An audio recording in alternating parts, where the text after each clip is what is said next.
আমাকে দহনের অনলে পুড়িয়ে ছারখার করে দেবেন, তাই বলে যে এমন নিঃস্ব করে দিয়ে চলে যাবেন সেটা তো কোশ্চিন কালেও উপলব্ধি করতে পারিনি। যদি পারতাম তবে অন্তত একবারের জন্য হলেও আপনাকে আলিঙ্গন করে নিতাম বিদায় বেলায়। অন্তত মনকে সান্ত্বনা দিতে পারতাম এই বলে যে আপনাকে আমি ক্ষণিকের জন্য হলেও কাছে পেয়েছি। কিন্তু কি দুর্ভাগ্য আমার, সেই কপালও হয়ে উঠল না। আপনি ফিরবেন কবে মেজবা? একবার, আর একবার, অন্তত আরো একবার দেখা হোক আমাদের। ভালোবাসা হওয়াটা বাকি ছিল। আকসা অবাধ চোখের পানি ফেলতে ফেলতে একান্ত ব্যক্তিগত ডায়েরিতে লিখছে। আজ আর এই যন্ত্রণাময় অশ্রুজল বাদ মানছে না। সামনে হাট করে মেলে রাখা ডায়েরির সাদা পৃষ্ঠার ওপরের কালো অক্ষরগুলো অস্পষ্ট ঠেকছে ঝাপসা চোখে। ওর হৃদয় ভার হয়ে আসছে, কলম চালাতে পারছে না আর, আঙুল অবশ হয়ে আসছে। হঠাৎ দরজায় টোকা পড়ল। ডায়েরিতে অনবরত চলতে থাকা কলম থমকে গেল। ও ঘাড় ঘুরিয়ে দরজার দিকে তাকালো। বিলম্ব না করে অতি দ্রুততার সহিত হাতের উল্টো পিঠ দ্বারা চোখের পানি মুছে নিয়ে ডায়েরিটা বালিশের নিচে লুকিয়ে ফেলল। এরপর উঠে গিয়ে দরজা খুলে দিতে দেখল মিহি দাঁড়িয়ে আছে। স্বভাবত মেয়েটার মুখে মিষ্টি হাসি। আকসাওকে ইশারা করে ভেতরে আসতে বলল। মিহি ঘরের ভেতরে এসে সোজা বিছানায় বসে পড়ল। আকসার পড়ার টেবিলের ওপরে বিস্কিটের বয়ম রাখা। ও সেটা তুলে এনে বিস্কিট বের করে মিহির হাতে দিতে গিয়ে খেয়াল করলো ওর ঠোঁটের কোণে একরাশ উৎফুল্লতার হাসি। মনে হচ্ছে কোনো বিষয় নিয়ে খুব আনন্দিত। আকসা ওর সামনাসামনি বসে জিজ্ঞাসা করলো, কিরে মিহি, কি ব্যাপার, এত খুশি কেন? একটা সুসংবাদ আছে ভাবি। কি সুসংবাদ? মিহি হঠাৎ বিরতি টেনে বলল, এমন একটা সংবাদ যেটা শুনলে তুমি খুব খুশি হয়ে যাবে। আম্মু, খালামণি আর মামারা সবাই আসছেন আজ। বাইরে তো বিশাল আয়োজন হচ্ছে। এসব আয়োজন হচ্ছে একটা বিশেষ কারণে। কি কারণ? ভাইয়ার মিশন কমপ্লিট হয়েছে। খুব দ্রুত বাসায় ফিরছে ভাইয়া। উনি ফিরছেন? আকসার উন্মাদনা বেড়ে গেল। স্তম্ভিত ও এক্সাইটমেন্টে প্রতিক্রিয়া জানাতে ভুলে গেছে। জবান বন্ধ হয়ে গেছে যেন। কোনো কিছু বলার মতো পরিস্থিতিতে নেই আপাতত। বুক ধুকপুক করে কাঁপছে। মিহি ওর হাত ধরে রেখে বলল, হ্যাঁ ভাবি, ভাইয়া ফিরছে। কিছুক্ষণ আগে ভাইয়ার সাথে কথা হলো মামার। ভাইয়ার মিশন 3 দিন আগে শেষ হয়েছে। পুনরায় ছুটির আবেদন করেছিল ভাইয়া। আবেদন অ্যাপ্রুভ হয়েছে। রওনা দিয়েছে আজই, সম্ভবত আজ রাতের মধ্যে চলে আসবে। মিহি আকসাকে খবরটা দিয়েই দ্রুত বেরিয়ে গেল। আকসা মিহির সামনে নিজেকে যথাযথ প্রচেষ্টায় শান্ত এবং স্থির রাখলেও ও বের হতেই বিছানায় লুটিয়ে পড়ে কাঁদতে লাগলো। এতগুলো দিন কিভাবে কাটিয়েছে সে শুধু আকসা আর ওর আল্লাহ একমাত্র জানে ভালো। প্রতিটি মুহূর্তে হাসফাস করেছে ও। বুক ভার হয়ে এসেছে। রাত ভর কেঁদেছে। মেজবার কোনো খোঁজ পায়নি এই কয়দিন। কোনোভাবেই যোগাযোগ করতে পারেনি। এমন কোনো রাত যায়নি যে রাতে আকসা কাঁদেনি। কাউকে বোঝাতে পারেনি নিজের মনের পরিস্থিতি। কারো সামনে প্রকাশ করতে পারেনি হৃদয়ের ব্যাকুলতা। বিপরীতে আরো পরিবারের সকলকে সান্ত্বনা দেওয়ার চেষ্টা করেছে। আকসার শ্বশুর অবশ্য বেশ শক্ত ছিলেন, তবে মেজবার মামুনি ছেলে অন্তঃপ্রাণ। ছেলের এভাবে হঠাৎ হাই লাইফ রিস্ক মিশনে চলে যাওয়ায় তিনি তো পাগল প্রায় হয়ে গেছিলেন। এর আগে যেহেতু এমন অনাকাঙ্ক্ষিত দুর্ঘটনার সম্মুখীন কখনো হতে হয়নি, তাই তিনি নিজেকে কোনোভাবে সামলে নিতে পারেননি। একমাত্র ছেলের চিন্তায় চিন্তায় অসুস্থ হয়ে পড়েছিলেন। কতদিন তো আকসা নিজে তার শাশুড়িকে রান্না করে খাইয়েছে। আজকাল ও নিজেই রান্নাঘরে গিয়ে সকলের বারণ সত্ত্বেও রান্না করে। ওকে ওর চাচি শাশুড়ি সাহায্য করেন সব সময়। ইদানিং শাশুড়ি অসুস্থ থাকায় তাকে রান্নাঘরের ধারে কাছেও ঘেঁষতে দেয় না আকসা। মেজবার আসার খবর শোনার পর আকসা ঘর থেকে বেরিয়ে দেখল আজ শাশুড়ি রান্নাঘরে এসেছেন। বেশ সতেজ দেখাচ্ছে তাকে। আগের সে অসুস্থ ভাবটা নেই, দিব্যি সুস্থ মনে হচ্ছে। আকসা রান্নাঘরে ঢুকে চায়ের জারটা নামিয়ে নিল। জারের মুখটা খুলতে খুলতে শাশুড়িকে উদ্দেশ্য করে বলল, অসুস্থ শরীর নিয়ে রান্নাঘরে এসেছেন কেন আম্মা? আপনি আরো বেশি অসুস্থ হয়ে পড়বেন তো। কিছু হবে না মা, এই দেখো এখন একদম সুস্থ হয়ে গেছি। শাশুড়ির কথা আসলেই সত্যি। তার সেই উৎফুল্ল কণ্ঠস্বর কতগুলো দিন পর শুনতে পেল আকসা। হৃদয়ে একটা শান্তি শান্তি ভাব অনুভূত হলো ওর। ও মুস্কি হেসে বলল, ছেলের ফিরে আসার খুশিতে আম্মা একেবারে সুস্থ হয়ে গিয়েছেন। ব্যাপারটা দারুণ তো। ঈশা বেগম মুস্কি হেসে বললেন, এই খুশিতে আমি আজ তোমাদের বিরিয়ানি রান্না করে খাওয়াবো মা। আমি আপনাকে হেল্প করি আম্মা? হেল্প করতে হবে না মা, তুমি শুধু আমার পাশে দাঁড়িয়ে দেখো। আমার ছেলেটা আমার হাতের বিরিয়ানি খুব পছন্দ করে। তুমি আমার মতো করে বিরিয়ানি রান্নাটা শিখে নাও, তাহলে যখন আমি থাকবো না তখন তুমি ওকে রেঁধে খাওয়াবে। আকসা বিরিয়ানি খুব ভালোভাবেই রাঁধতে জানে। নিজের মায়ের মতো করে রান্না করে ও। তবে মেজবা তার মামুনির হাতের বিরিয়ানি অনেক পছন্দ করে শুনে ও শাশুড়ির পাশে দাঁড়িয়ে গেল। শাশুড়ি আম্মা যতক্ষণ রান্না করলেন ও পুরোটা সময় একদম খুঁটিনাটি সব মনোযোগ দিয়ে দেখতে লাগলো। এক দেখাতেই শাশুড়ির বিরিয়ানি রান্নার পদ্ধতি আয়ত্ত করে নিতে সক্ষম হলো ও। এরপর একদিন রান্না করে দেখবে আদৌ তার রান্নার মতো স্বাদের বিরিয়ানি হয় কিনা। সন্ধ্যায় মিহি, তাসিন আর রিমুর সাথে শহরে ঘুরতে বেরিয়েছে আকসা। কিছু শপিং করাও বাকি, সেই কাজও সারতে হবে। তবে গাড়ি নিয়ে আসেনি, বরং বের হওয়ার আগেই সিদ্ধান্ত নেওয়া হয়েছে ওরা আজ রিকশায় চড়বে, পায়ে হেঁটে অনেক ঘোরাঘুরি করবে, নানান রকমের স্ট্রিট ফুড খাবে। তাহসিন সামনে হাঁটছিল আর একটা পড়ে থাকা বোতল লাথি মেরে মেরে দূরে ছুটছিল। আকসা আজ অনেক বেশি প্রাণোচ্ছল। অনেকদিন পরে ওদের বাসা যেন আজ প্রাণ ফিরে পেয়েছে। রীতিমতো উৎসব আয়োজন শুরু হয়েছে। আকসার ফুপু শাশুড়ি সহ সবাই এসেছেন আজ। রাতে পিঠাপুলির আয়োজন চলছে।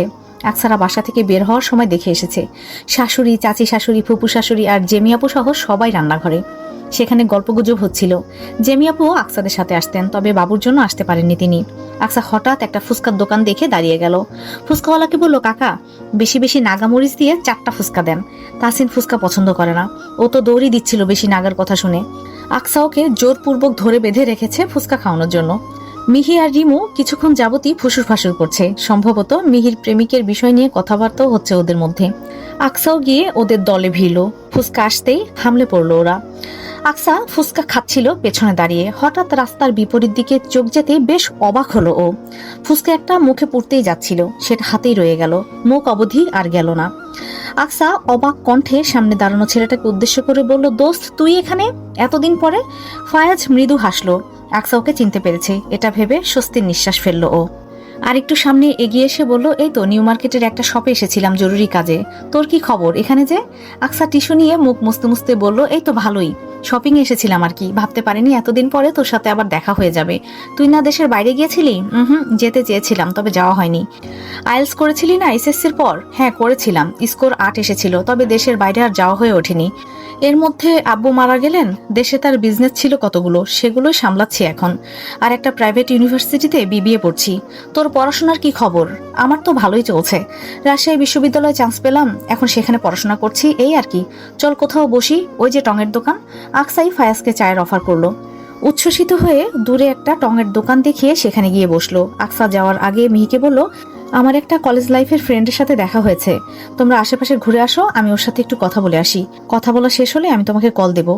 আকসা চায়ের কাপে চুমুক দিয়ে সামনের বেঞ্চিতে বসা ফায়াজের উদ্দেশ্যে বলল, দিনকাল কেমন চলছে তোর? ফায়াজ কাপটা পাশে রেখে আকসার দিকে তাকালো। এই তো বিজনেস প্লাস স্টাডি নিয়ে চলে যাচ্ছে ব্যস্ততার সাথে। তোর কি অবস্থা?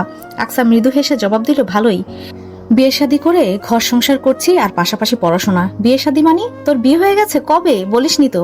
ফায়াজ অবাক হয়ে প্রশ্ন করতেই আকসার ঠোঁটের কোণে সেই কিঞ্চিত হাসি বজায় রেখে বলল, আসলে বিয়েটা খুব দ্রুত হয়েছে তো, এজন্য কাউকে সেভাবে জানাতে পারিনি।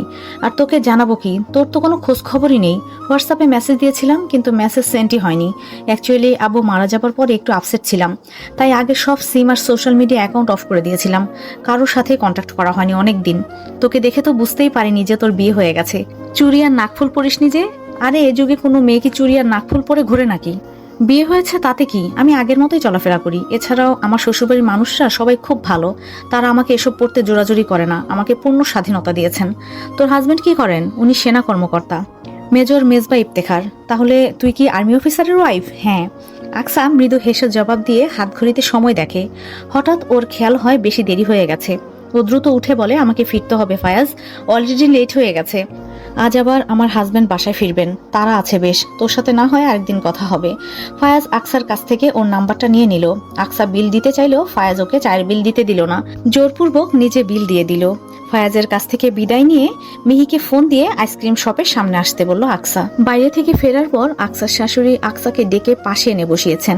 বিকালে বিরিয়ানি রান্না শেখানোর পর আজ আবারও হঠাৎ কোনো এক কারণে আকসাকে তিনি হাঁসের মাংস রান্না করা শেখাচ্ছেন। আকসা পাশে বসে তার শাশুড়ির রান্না খুব মনোযোগ দিয়ে দেখছে। পাশে ছোট ফুপু শাশুড়ি রুটি বেলছেন। আকসাকে ওর শাশুড়ি বললেন, তোমাকে হঠাৎই হাঁসের মাংস রান্না করা শেখাচ্ছি কেন জানো মা? কেন আম্মা? কারণ আমার ছেলে শুধুমাত্র আমার হাতে রান্না করা হাঁসের মাংসই খেতে পারে, অন্য কারোর হাতের হাঁসের মাংস কখনো খায় না। অন্যান্য খাবারের বেলায় মানিয়ে নিতে পারলেও ছোটবেলা থেকেই ছেলেটা আমার রান্না করা ছাড়া অন্য কারো রান্না করা হাঁসের মাংস খেতে পারে না কেন জানি না। সবসময় বলে ওর নাকি ভক্তি হয় না, এজন্য যখনই বাসায় আসে তখন ওর জন্য হাঁসের মাংস আমি রান্না করি। কিন্তু কথা হচ্ছে, ও তো বাসায় আসে বছরে সর্বোচ্চ গেলে 4 থেকে 5 বার। এর বাইরে ছেলেটার কখনো ইচ্ছা হলেও হাঁসের মাংস খাওয়া হয় না। তাছাড়াও আমার ছেলেটা স্বাস্থ্যকর খাবার বেশি খায়, তো এজন্য অনেক বাছাই করে খাবারের ক্ষেত্রে। বাসায় আসলে না হয় একটু তেল ঝাল মশলার খাবার খাওয়া হয়, কিন্তু এর বাইরে ক্যান্টনমেন্টে থাকাকালীন সব খাবার ওর মুখে রোচে না। তবে মায়ের খাবারে কখনো না করে না। এ কারণে আমি চাই তুমি আমার ছেলের পছন্দের সব খাবারগুলো আমার মতো করে রান্না করা শেখো। পরবর্তীতে তুমি ক্যান্টনমেন্টে গেলে তখন ওকে আমার রেসিপি অনুযায়ী খাবার রান্না করে দেবে, দেখবে ও নিশ্চয়ই খাবে। তখন আমার ছেলে তার পছন্দের খাবারগুলো খেতে পারবে। শাশুড়ির কথা শুনে আকসা মুচকি হাসে। তার শাশুড়ি আসলেই একমাত্র ছেলেকে খুব বেশি ভালোবাসেন। ছেলের ভালো মন্দ, সুবিধা অসুবিধা সব দিকে খেয়াল রাখেন তিনি।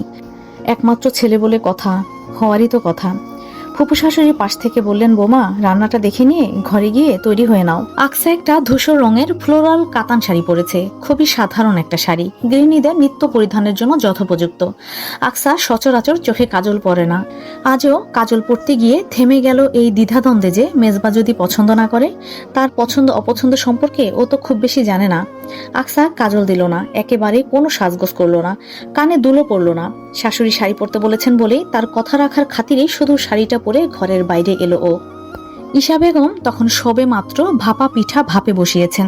ফাতিমা খাতুন নারকেল কোড়াচ্ছিলেন, আর ঋতু বেগম একপাশে ছোট টুলে বসে কথা বলছিলেন। আকসা শাড়ির আঁচল টেনে দরজার ওপাশে এসে দাঁড়াতেই ওর দিকে চোখ গেল ঋতু বেগমের। আকসাকে দেখা মাত্রই হাই হাই করে উঠলেন তিনি। তার আহাজারি শুনে ঈশা বেগম আর ফাতেমা বেগম চমকে পাশ ফিরে তাকাতে আকসাকে দেখলেন। আকসা প্রথমে বুঝতে পারেনি কি হয়েছে। ছোট ফুপু হঠাৎ এমন করে উঠলেন কেন, হতভম্ব হয়ে গেল ও। ছোট ফুপু এবার উঠে আকসার সামনে এসে দাঁড়িয়ে উদ্বেগের সাথে বললেন, বৌমা এমন বিধবাদের মতো সাদামাটা শাড়ি কেন পরেছ? এমনিতেই তোমার স্বামী একটা জানের ঝুঁকিপূর্ণ মিশন থেকে আল্লাহ আল্লাহ করে ভালো মতো ফিরে আসছে। এখন তুমি যদি এমন বিধবা সাজ দাও তাহলে কেমন দেখায়? যাও আগে শাড়ি পাল্টে আসো, একটা জাঁকজমকপূর্ণ শাড়ি পরো, বউয়ের মতো সাজো, চোখে কাজল দাও, ঠোঁটে লিপস্টিক লাগাও, যাও যাও। ঋতু বেগম এক প্রকার জোরপূর্বক আকসাকে ঘরের দিকে ঠেলে পাঠালেন পুনরায় সাজগোজ করার জন্য। ঈশা বেগম এদিকে থেকে বললেন, আহ কি যে করিস না ঋতু, মেয়েটাকে খারাপ লাগছে কোথায়? ঋতু বেগম ফিরে এসে টুলে বসে জবাব দিলেন, খারাপ লাগার কথা তো কই নাই ভাবি।